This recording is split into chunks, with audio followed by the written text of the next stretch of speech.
greater love have no one than this, that he laid down his life for his friend. Then verse 17 says, this is my command, love each other. And I want to talk to you a few minutes today on this grand occasion to you, friends of Jesus. You may be seated. The friends of Jesus.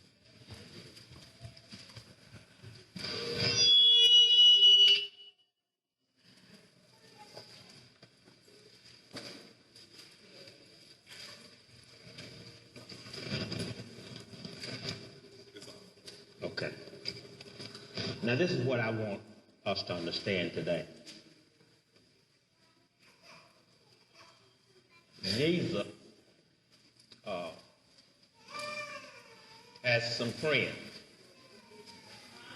Then he have a few people who claim to be his friends but were not his friends. And there are some specific qualifications that Jesus has set forth in the scripture that defines those who are his friends. I'll take a little bit of time today and talk to you about that. You ever wondered if you are a friend of Jesus? And if so, what is the indicators? How does the world know that I'm a friend of Jesus? Thank you. You may be seated. Now listen to me. Let me tell you a little bit about something. I want all you guys to do what you can to come to grips with this. Jesus desires to be your friend. As a matter of fact, he has made a request, and then maybe some of us have rejected it. He's extended an invitation to you to be his friend. And maybe you have said, no, I don't want to be your friend. Or maybe you've said, yes, I want to be your friend. What are the requirements? That's pretty good, isn't it? You ought to want to know that. And it's a noble thing and an honorable thing when somebody desires your friendship. You ought not to take that lightly. I know some of us do, because there are times when people are trying to, in the natural realm, people want to be your friend. They invite you into their space, and you find every excuse not to come. I'll give you an example. Have anybody ever asked you to come to dinner, and you found an excuse not to come? You know what you just said? I'm really not too enthusiastic about becoming your friend. So y'all don't hear me. I'm not thrilled about this.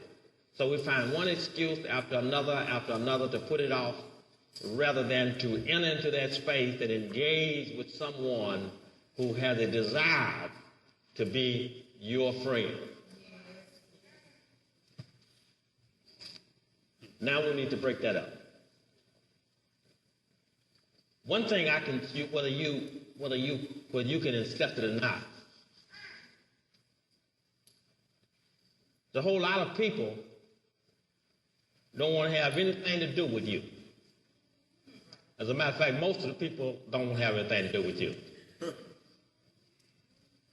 Did you know that? But I tell you one thing, there is one who desires to be your friend. I don't care how many other people reject you. Jesus will never reject you. I wish I had somebody. And some of us got some deep scars in our lives because we have been rejected so much. Our hearts are broken. Our minds are twisted because we have been rejected by people, close people, family members, neighbors, relatives, whatever the case might be. Co-workers, we've been scoffed and scorned. That's one of the problems with black folks today.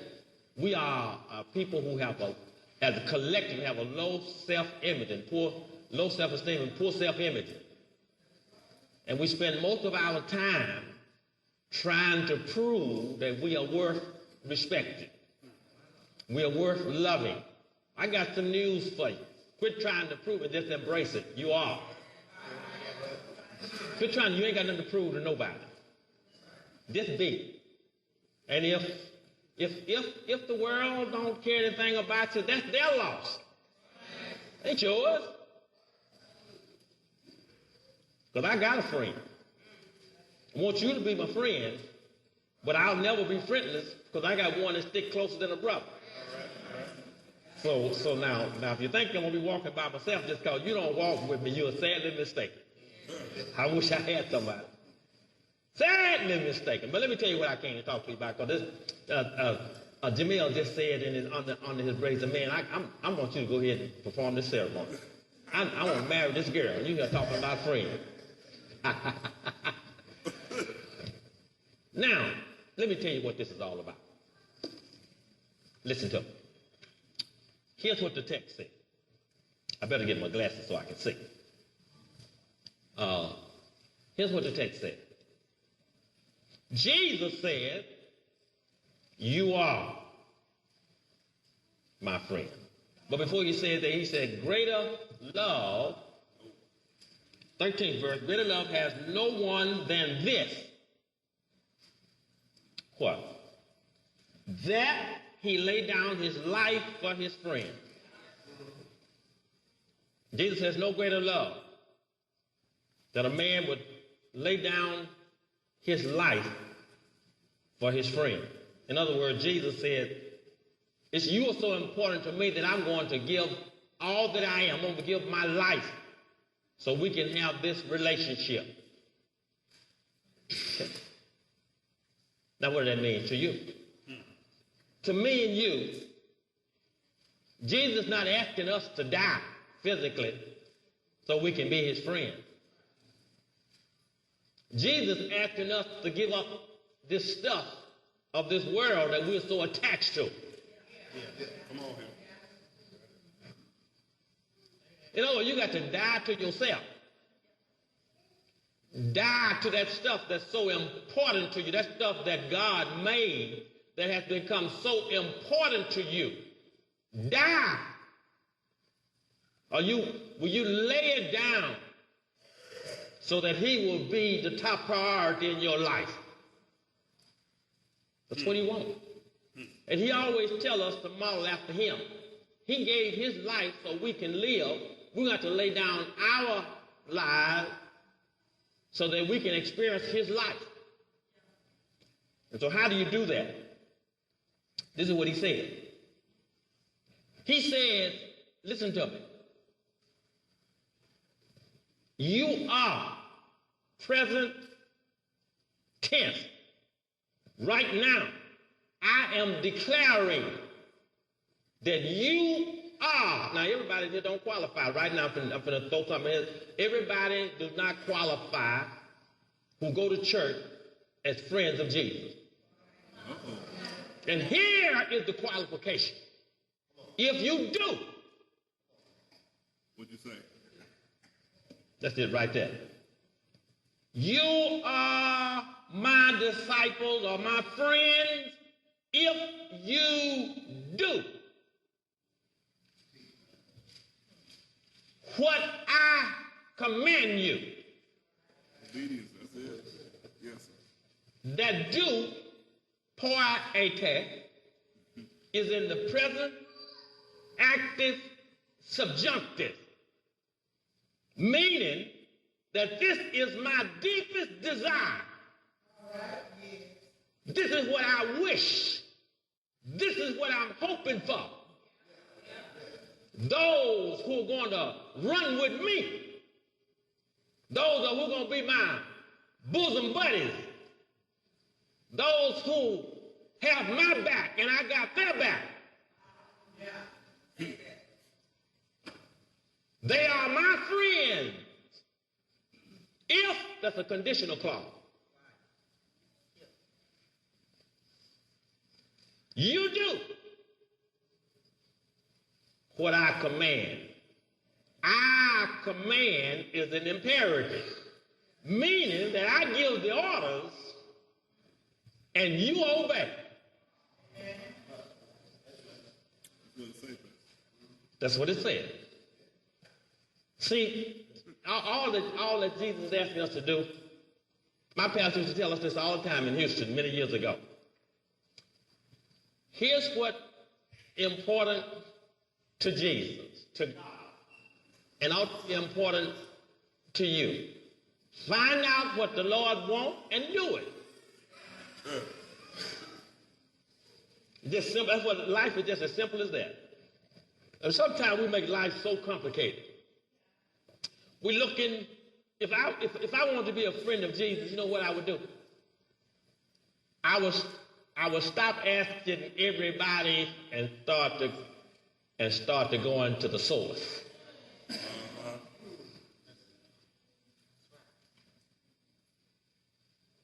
In other words, you want to know something about E.D. Charles, won't you ask E.D.?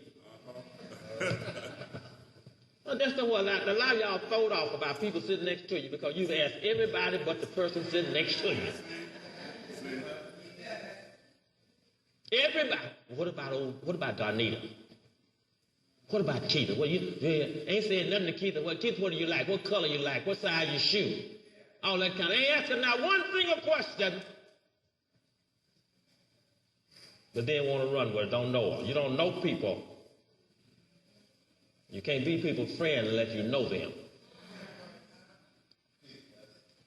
Listen to me. You are present tense. Today, at this hour, at this moment, you are my friend. If you do, that's my desire. My desire is for a group of people who will respect, say, and do it. Actually, I'm trying to get all of y'all out these shack jobs y'all in. Because God said for you to marry. And you can say whatever you want to say. Do whatever you want to do. He said, you don't do it, don't call him your friend.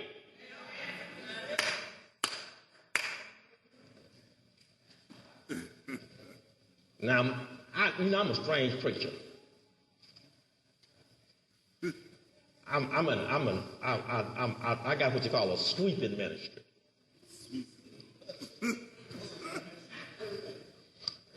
Now I can do two things. I can sweep out the sin out of the church, or I can sweep the people out who insist on holding on to their sin.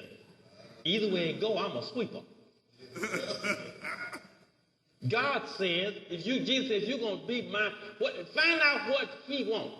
This is what he said do. He wants you to love one another. He wants you to hate evil and cling to what is good.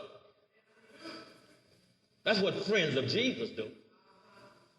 They're devoted to one another with brotherly love. They honor one another above everything else. That's what Jesus' friends do. I wish I had somebody.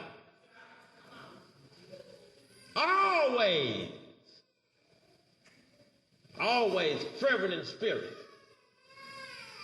Zealous and fervent in spirit. Always what? Serving the Lord with enthusiasm. That's what friends of Jesus do. Friends of Jesus are joyful in hope. Patient in tribulation. Wish I had somebody. Faithful in prayer. Yeah, that's what they do. They share everything that they have.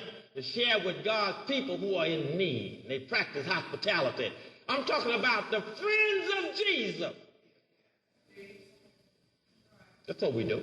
We need that in our community because most of the world don't care anything about us. I'm going to tell y'all one of the most despised creatures on the face of this earth. Can I tell y'all? Black folk. Yeah, most despised. We so despised that we got to the point we despise ourselves. Just got in the habit of it. But I dare you to start loving Jesus. I dare you to start following him. I dare you to change your mind and get a new mind.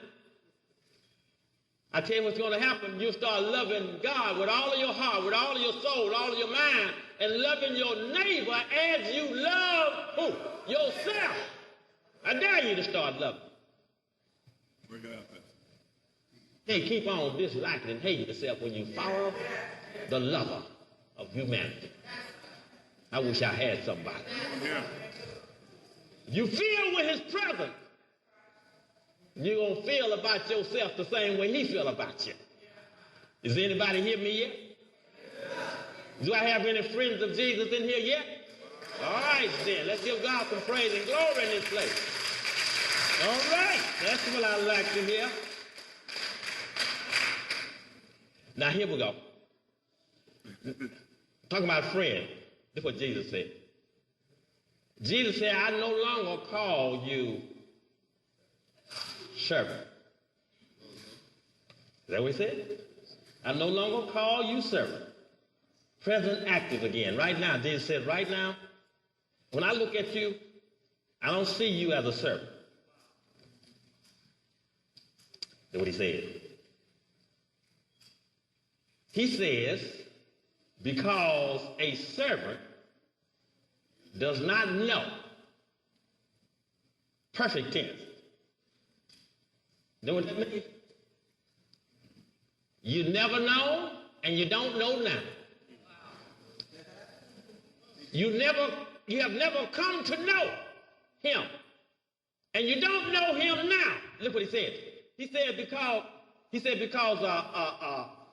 a servant does not know what his Lord does. You've never known. You've never come to know. You've never come to establish that kind of relationship with the master. Check it out. Tell y'all something. I'm going to tell you something about you that you don't know. Andre worked for Bank of America. I don't know. And who's the president of Bank of America? See there? See what I'm talking about? And now, let me ask you this. Has he told you everything that he's about to do with Bank of America? No. Why? Because he is a servant and not a friend. All those close acquaintances and close associates, they're in the conference room talking about what's going to happen with Bank of America, but all the servants are waiting for the orders to come down from on high.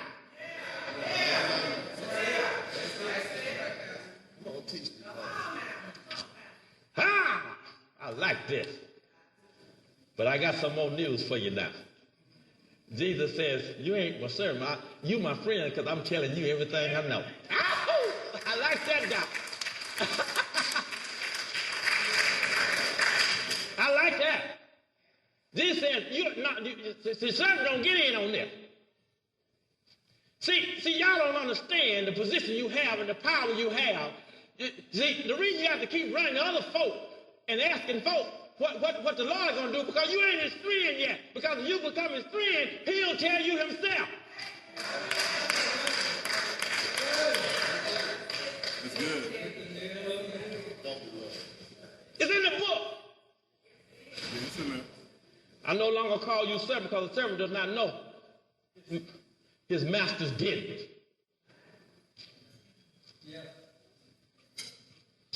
In other words, let's flip it. All the friends know the master's business. Boy, I have a hard time trying to be the pastor of people who are not friends of Jesus. Because, see, I'm talking Jesus' business and they want to do their business. And we're going in two different directions. You can't be this friend of Jesus and have your own agenda.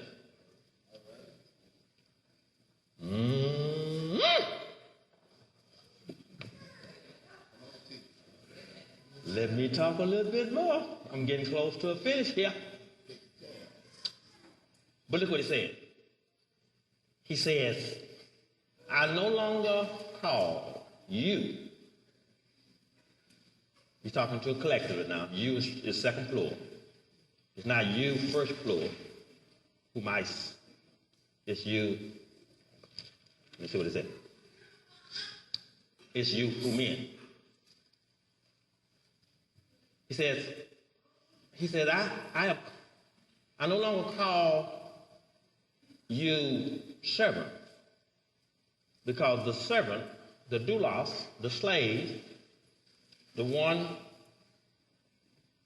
who serves his master, he said he don't know. In the perfect tense, and perfect tense in the grammatical, you grammarians mean this. It means that a past completed action with present result. It was done back here, but it's so powerful, it's still impacted now. Perfect tense. Imperfect means incompleted past action, a completed past action. Aorist tense and means carry with the idea of a completed past action, historical like. But we're talking about a perfect tense.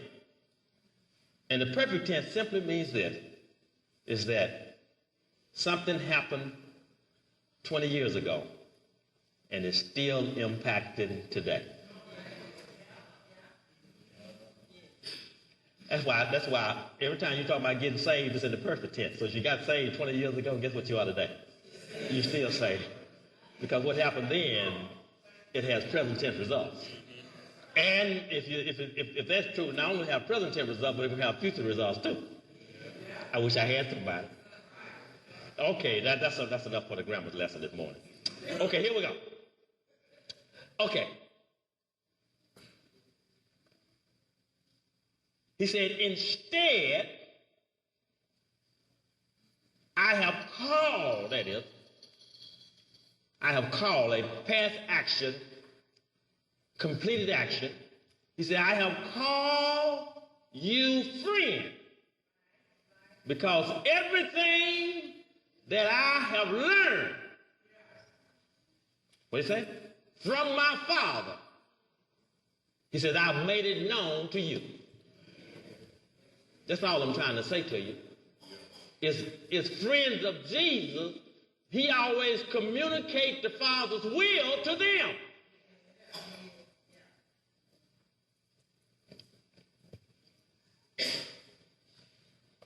And so there it is right there.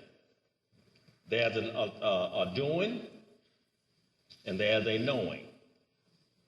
Knowing what? God's will. Where did you get it from? You got it from the Lord himself. Huh? Now here we go. I'm going to be French in just a minute. Now here's another thing. Now listen to me. This is what you got to do. Y'all understand this. Now if that's, this is just a human lesson, a natural lesson. I want you to check this out now. Anybody in this room, some of you don't have any friends, and you'll never have any. I'm going to tell you why. Because don't nobody know anything about you.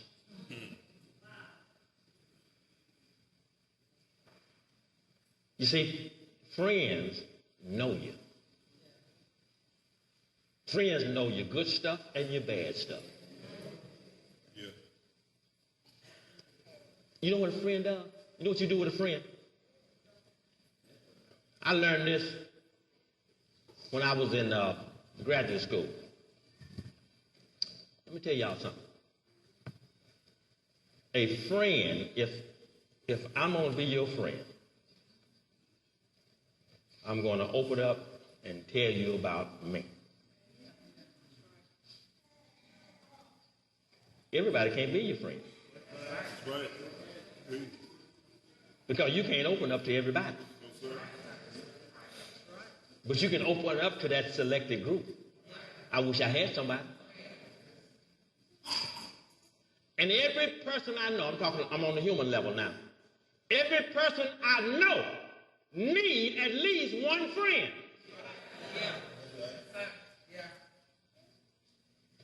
It's not good that man be alone. You can't run yourself. You can't run around and keep your secrets all the time. Somebody else needs to know your low-down, dirty, scummy life. I hear you. And then if they're your friend, they're going to love you anyway. They're not going to kick you to the curb because you made a mistake, you made a bad choice. Did Jesus kick Peter to the curb? No. Jesus didn't even kick Judas out. He let Judas go and hang his own self. Why? Because Jesus is a friend that'll stick closer than a brother. When all of his disciples betrayed him on that great night, when he was taken captive and taken to the cross to die, all of his disciples ran off, but he did not reject them. He didn't kick them out. He called them back into that intimate relationship with him. Go and get my servant Peter and bring him to me. And Peter denied him 3 times. I don't even know him. See? And then the other 10 ran off and hid. But see, that's what it is. You got to know people. And some of you guys take great pride in your private, secret life. And you're just as miserable as all outdoors. I don't fool with no. I ain't telling them folks my business. Yeah. That's when you got all these diseases. All these aches in your body. Can't never get your head to stop hurting. You're always scared. Filled with anxiety. Filled with fear. Scared somebody gonna learn something about you that they already know. Like I saw this guy, this fella I know real well. I ain't gonna tell you who he was. He wasn't in this town either. Wasn't in Dallas, it was in another city. I saw him coming out of a motel with a woman that wasn't his wife. Okay? You know what I did? I'm his friend. I chased him down. Yeah, I wouldn't have let him get away with that. That's my friend. I wasn't gonna let him, first place, I wasn't gonna let him, he was my friend. Second place, I wasn't gonna let him bring reproach upon the name of church. And I'm looking at him in his stuff, and I'm not gonna let him get away with that. Why? Because he's my friend. I want him to do what's right. And so I went to him, and I called him, and when I finally ran him down, I literally ran him down. Took my car and chased him all over the city. Because he knew I was on his trail. I was just like the policeman, around one block, down all around the block, all that kind of stuff. And he was trying to get away. Finally, he just stopped in the middle of the street and said, "Man, what? How can you let me? What you doing to me, man?" I said, "You busted." That's what it is. You don't do that kind of stuff. And so we pulled off on the side of the road, and we talked it over. And he said, "Yeah, man, you know, that's wrong, man. I should have done that. I was just wrong. And I repent." And you know what? The church that we belong to don't know this day because that was between me and my friend. And I told him and not everybody else. I told him and I didn't tell the pastor. Because I wasn't a pastor then. I was a member of the church just like he was. But listen to me. If he hadn't repented, I was going to tell the pastor and the church.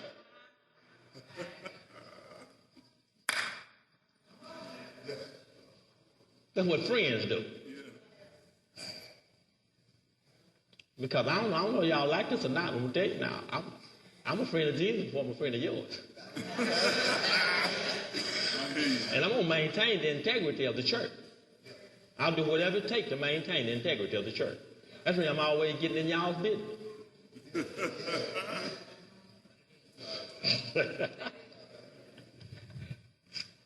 So you better keep it secret if you don't want pastor to get it. You better be a secret agent. Better get you a secret agent. Because if I find out, I'm sure we're going to call you in the office. We're going to talk about it. No, you're right. I don't want to embarrass you publicly, but if I have to, I will.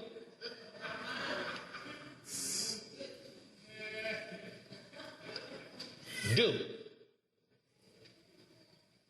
And by the way, most of the people that have come to this church, they came here with two left shoes on, so to speak. And what we did, we kind of took them into private and helped them to straighten their business out. Because ain't nobody else's business really until give people a chance. That's what friends do. That's what people that love people. We all got baggage. But we have to work with one another and help people to tell people the truth. And then don't listen to them. Let me put it this way. Don't tell people a truth if you're not willing to help them to live up to that truth. Say that, brother. Some of us got it had. We want to be counselors and tell everybody how to live their lives, but don't want to be available to help people to move from where they are to where you told them they need to get to. That won't work. That's being hypocritical. That's being judgmental. That's being a condemner. That won't work. Anytime you want to help a person, tell them the truth, and then now reach out now. I'm here to help you. I'm gonna pray with you. I'll counsel with you. I'll walk with you. If you need me, call me. That's what you have to do. Not to put people down. You don't condemn your friend. You don't embarrass your friends all out in the public. Jesus knows all about you. Did you know that? He knows your secrets because he knows your thoughts from afar off. No man have to tell him what's going on in another man's heart because he already knows. And that's how I got to be where I am today, because I understood that Jesus knew, and Jesus gave me a chance to work through my situation and work it out. And my growth accelerated because I was willing to obey what he commanded me to do. Now here we go. Last two or three things. Friends of Jesus are handpicked.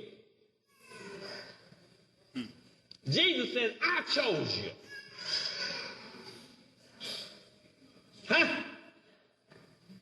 Isn't that good news? Jesus looked at and said, I chose you. And you, and you, and you, and you, and you, and you. I chose you myself.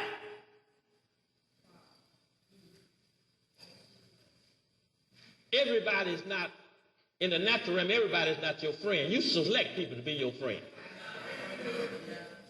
Jesus said, Jesus said, you didn't choose me. Don't you ever get in your head that you were so right. Jesus said, you wasn't looking for me. I came looking for you.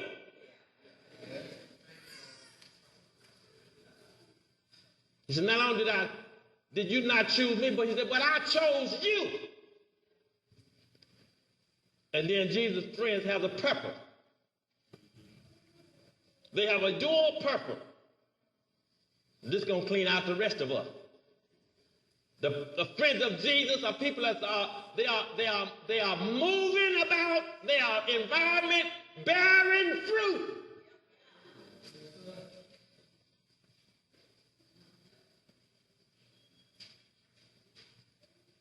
Jesus never said to us, you're my friend, and you're going to sit around here with a bunch of dead leaves on the tree.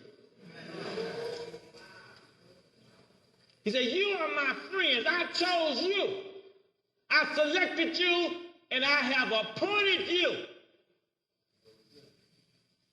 have ordained you. I have commissioned you to go.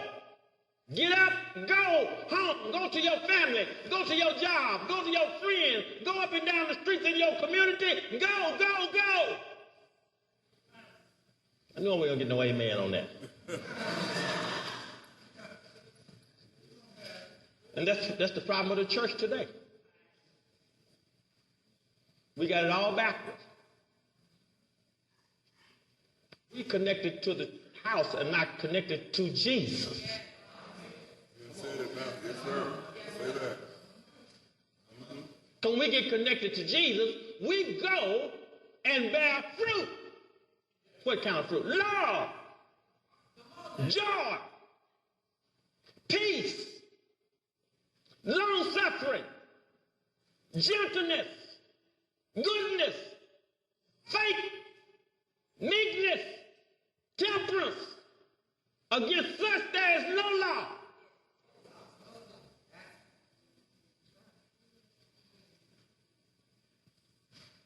That's what creates an environment that creates a wholesome, healthy environment that you can do God's work in when you're bearing fruit, the fruits of righteousness.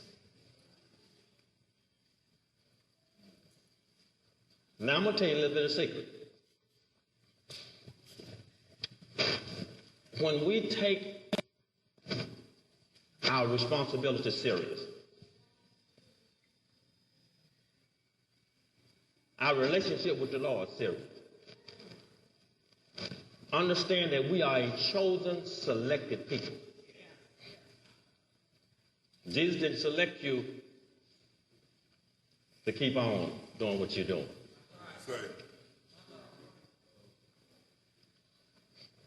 I thought about something that the ladies told me this morning, and he selected us to stay out of Bossier City.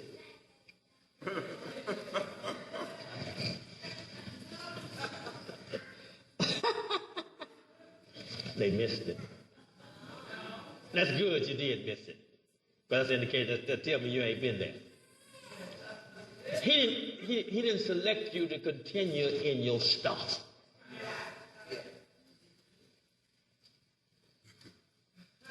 That's when the church starts to understand how special they are in this unique, special relationship that you have been chosen for a specific purpose. I'm going to tell you what's going to happen. Even in South Dallas, where it's hard, where the world says it's hard, there won't be a pew empty in this church.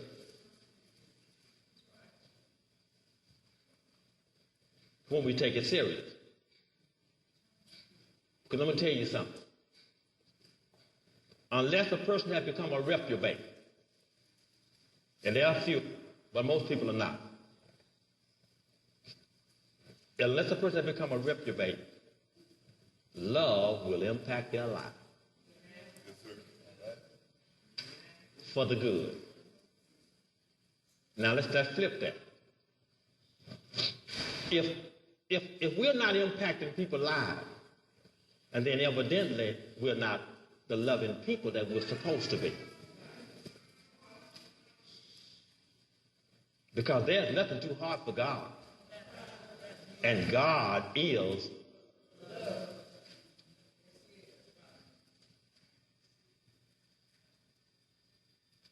We're gonna get back to what we started out.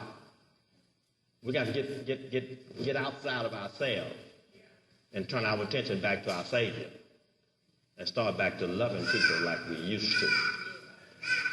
And we're going to be all right. This is simple. It's just as simple as this. This is what he said, Lisa.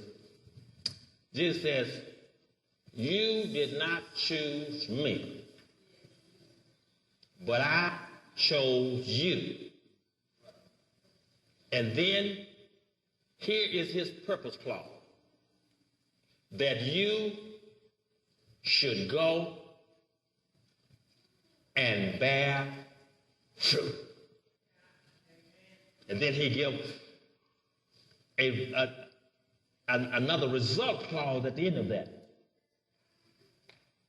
And that your fruit should remain.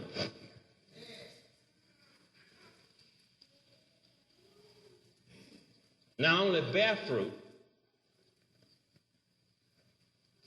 but it's going to stick with you. See, God ain't called you to love today and not love tomorrow. He didn't call you to love some people and not love other folks.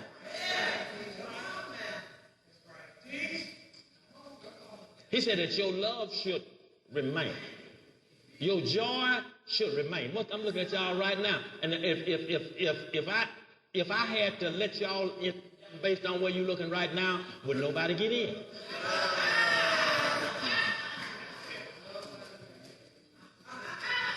So sad, no joy.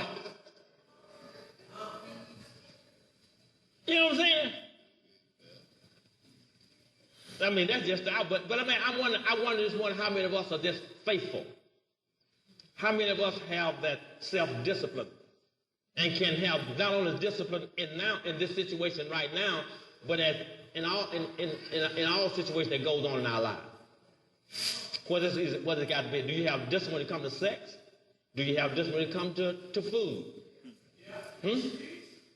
Do you have discipline when it comes to drinking? Huh? Do you have discipline in talking? Discipline. That's what temperance is all about. Self-control. Do you just have to say everything that's on your mind? And we take great pride in, I'll give you a piece of my mind, child. Don't you start me to talking. I tell everything. Friends of Jesus don't do that. Because you go back to the first part of the chapter, he says, I am the vine and you are the branches. You stay connected to me, he says, abide in me, you will bear much fruit.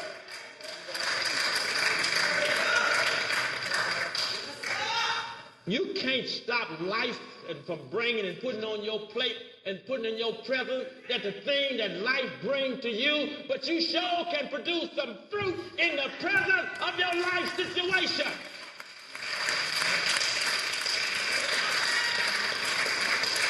So some hard-hearted, vile, vulgar joker coming to your presence talking crazy, you have enough spirit in you that you can maintain your composure and your control. You can love your enemies. You can bless those that curse you. You can do good to those who hate you. Why? Because you are connected to the vine.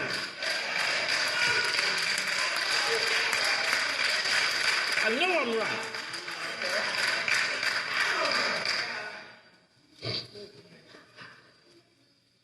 And basically, fundamentally, Jesus asked us to do the one thing in regard to our fellow man. Life is not that complicated. Jesus asked us to do one thing.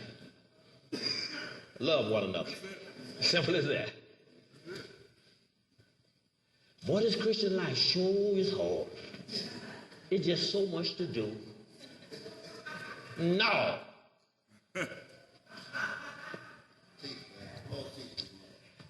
What am I doing about it? I'm finished. But I got to say this. What am I about?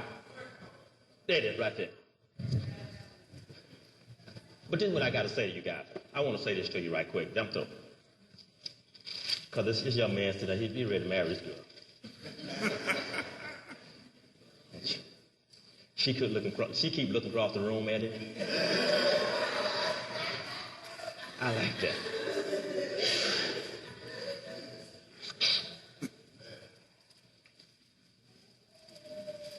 Now let's listen to people. Here's what I want. Here's what our problem is rooted in. A lot of us, you need to get close to your friend. And the opposite side of the friend is people that hate you, right? Listen to what the scripture said. if the world hates you, he said, I want you to remember, to keep in mind that it hated me first. Yeah. Ain't nothing new. Because the world put stuff in your presence. Jesus said it hated me. What's the big deal? If you belong to the world, it would love you. He said, if you belong to the world, he said, the world will be ranting and raving over you. That's when you got to watch these politicians and their agenda and stuff like that. He said the world loves its own. He said, as it is, you do not belong to the world. He said, but I have chosen you. There it is. He said, I've chosen you where? Out of the world.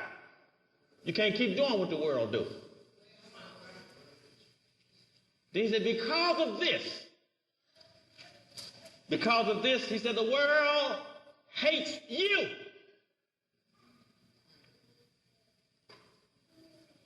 Remember, he said, the words which I told you. Remember what I told you, Jesus said. And here's what he said. No servant is greater than his master. In other words, if they hate Jesus, you're expecting too much for them to love you. You're expecting too much when you expect people that don't love the Lord to be your friend. That's when y'all disturbs me when I hear people in the church talking about imperfect Christians. I'd rather be with a sinner than to be with a saint. Love your own.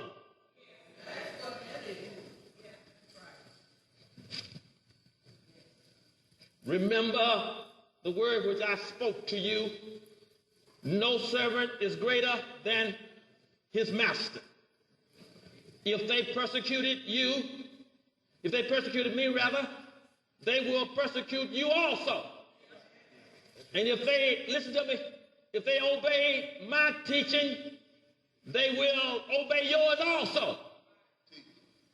But they will treat you this way. Why? Because of my name. And I want y'all to hear me now. And this helped me to clear up a whole lot of stuff with me. Because they do not know the one who sent me.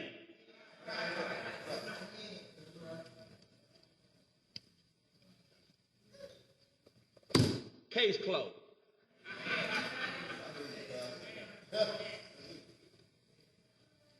I stopped fretting over stuff. I stopped fretting over people not loving the church. And I just accepted the fact that they don't love Jesus. I stopped trying to make people change. And I just started preaching the stuff that'll bring them to change. They're either going to change their ways or change their position. In other words, change their ways and stay in here, or change their position and get out of here. Because you can't have both. You can't love God and love the world at the same time. You can't have two masters. You love one and hate the other. You can't do it. The Bible says a double-minded man is unstable in all his ways. I wish I had somebody. My Lord was so focused that he set his mind on Calvary. Why did he do that? Because he loved his Father, and he came to do his Father's will, and he was not willing to experience a peaceful, good life at the expense of obeying his God's will. And therein lies part of our problem, is that it's my will above his will. And sometimes God allows us to go through some difficult situations. He allowed his own son to go to the cross. Come on here. He allowed his son to be pierced in the side. Crowned his head with thorns, nails driven in his hand. He allowed his son to suffer so that he could be glorified. And every once in a while, my friends, God, Jesus, allows his friends to face the real challenges of life. And he raised them up, and the world knows that there's a God. Because I saw him bring him through. Just as he brought Jesus back from the dead, he'll bring you through your stuff. But the Bible says something about Jesus. He was obedient even unto death. That takes us back to where we started from. You are my friend if you do what I command you to do. And when your time comes, God's going to show his glory. Now, I asked this young couple, I asked them to do a couple things. I asked them, number one, to be committed to one another. Didn't they keep it? And I asked them not only to be committed to one another, but I want them to maintain their commitment to God. You know why I did that? I did that for a specific reason. Because here's a young couple that's coming to get married right now in a minute. And they're going to have a lot of challenges for them. And I promise you, Jamil and Keitha, that if you show yourself to be a friend of Jesus by doing what he commands you to do, he's going to bring you through all your challenges in life. Yeah, you're going to have them. You're going to have all kinds of challenges. Your back going to be up against the wall. But don't fret. You're going to win this thing. I'm going to put it like this. If you show yourself to be a friend of Jesus, you don't have to compromise. You don't have to cheat. You don't have to rob. You don't have to steal. All he said, obey. Do what I command you to do. To God be the glory for the great things he's doing. And all of God's people say together. Amen. Yeah, amen.